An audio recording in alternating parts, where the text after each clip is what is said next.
Hey, Steve Mignani here doing the junkyard crawl at Bernardston Auto Wrecking in Bernardston, Massachusetts with everybody's favorite, a Chevy pickup truck, 1967 through 72. These are America's darling. The square bodies are coming on strong, but before they arrived, these arrived.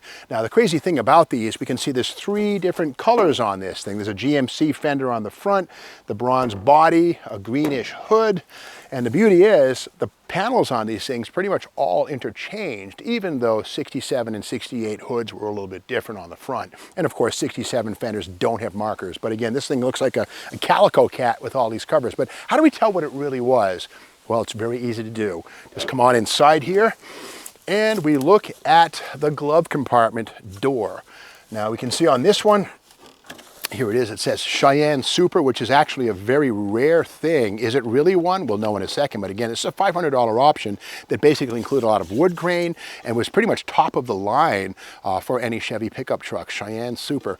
But on the other side of it, here it is, man. This is the lie detector here. The polygraph tells us everything we want to know. For instance, we'll start with the VIN right there, CCE142S. That means C is Chevrolet, C is the two-wheel drive model, E is a V8, 1 is a half-ton, 4 is a pickup truck, 2 is the 1972 model year. So again, 1972 is the final year for this styling cycle. 73 would bring us the box, or the square body, if you will, which ran well into the 1980s. But again, these things are the darlings. Now, how do we know this is the original door to the glove compartment? Well, we add up the clues. You know, it looks to be correct, and on it does say paint color. And we have medium bronze right there, medium bronze, which we see here, okay? So it looks to me like this is the door to this truck, but the biggest thing of all on this thing here, look at this, the L47 400-inch V8. What that is, that's the 396 or 402. This is a big block, half-ton, long bed, two-wheel drive truck, gold. Let's look and see if that big block is still there. Now, under the hood on this, again, this is kind of a bits of this, bits of that. One thing on the front, if we take a look here, we'll see this has two bow ties. You're like, what? If this was a coin, we call it a double die, like a 1955 wheat cent double die. Wow. But here's the deal. This is a tubular steel custom grill. It's a day two add-on. It's somebody's hokey addition. But in 67 and 68, bow tie was here. 69 through 72, it went there. So somebody loved their bow ties and doubled up on this one. But we go under the hood and let's see if that 396 or 402 big block is still here. No, okay, it's not that uncommon. This is a 352 barrel, maybe even a 307. I won't even bother scraping that because it's all gunked out. But the big block that was in this truck is now long gone. But again, we can continue to look and add up the clues. We see here it has turbo hydromatic transmission, power steering, the N40, power steering still here. Power brakes, where do we have them? Power brakes, hydraulic boost, there it is, the J70. And tinted glass, power steering, and again, Cheyenne Super Sport right there, the YE9. This was once a Cheyenne Super Sport 396 half-ton automatic pickup truck in medium bronze. Wow. This is the truck's DNA right here. And again, these can move from vehicle to vehicle, but the clues on this one add up to where this is original to this truck.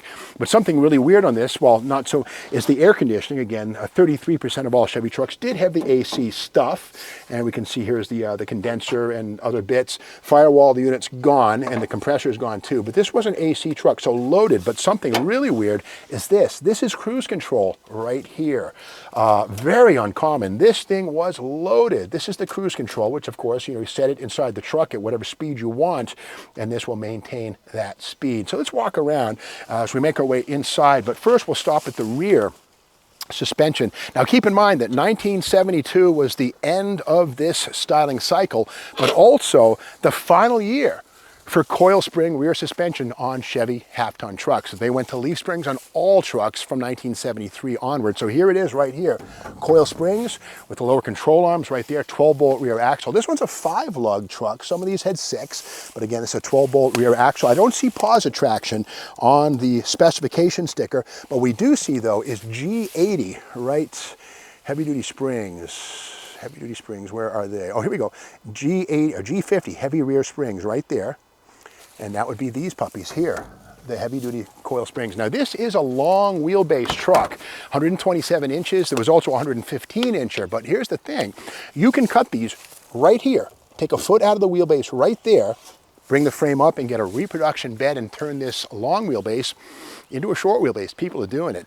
And the thing is, on the VIN, there's no way to know if it's a long or short wheelbase, just that it's a 2-wheel drive half-ton. So this folks actually taking long wheelbase trucks, this 396 power truck, shorten the wheelbase, and you have yourself a bank vault on wheels. Let's move around here to this side and continue our inspection. Now this is a disc brakes up front, which were optional in 72. They came standard in 73, but drums at the rear, those big 11-inch cast drums with the built-in fins to dissipate heat. And again, this 12-bolt is similar to a car 12-bolt, but it's not the same. I don't see positive traction on the sticker, so it's probably an open differential, which is a little weird, a 396 pickup or 402, whatever you want to call it, with an open diff. But again, I don't see G80 positive traction on. Now inside here, pretty neat stuff. We mentioned earlier that that cruise control unit, and right down here, it says Cruise Master. This sticker, right, that little button right there, you push that button in and up. That's the Cruise Master. That's the cruise control controller. And we can see the cutouts at the corners of the dash for the AC. So this was once the inside of a custom Cheyenne, very rare, big block half-ton pickup truck. Again, royalty.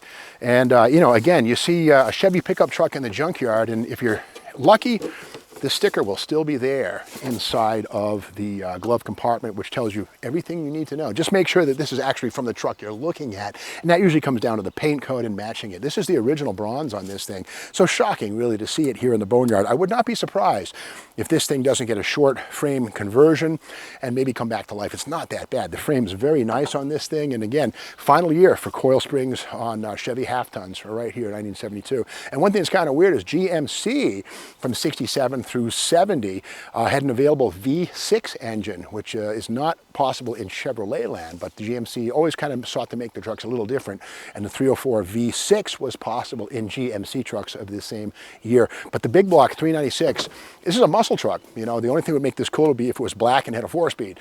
But with that said, here it is in the boneyard, and if you have an interest in this truck, I mean, I stay out of this stuff, but at Burniston Auto Wrecking, the owner is Dale Hastings. The number's in the book. Call them, find out more about this thing, or just watch more videos and do it vicariously, which is what I do. So if you like this video, be sure to hit the like, click the button, all that good stuff, and stick around for more, and subscribe to the Steve Maggs YouTube channel. There's a lot more to come here at the Junkyard Crawl.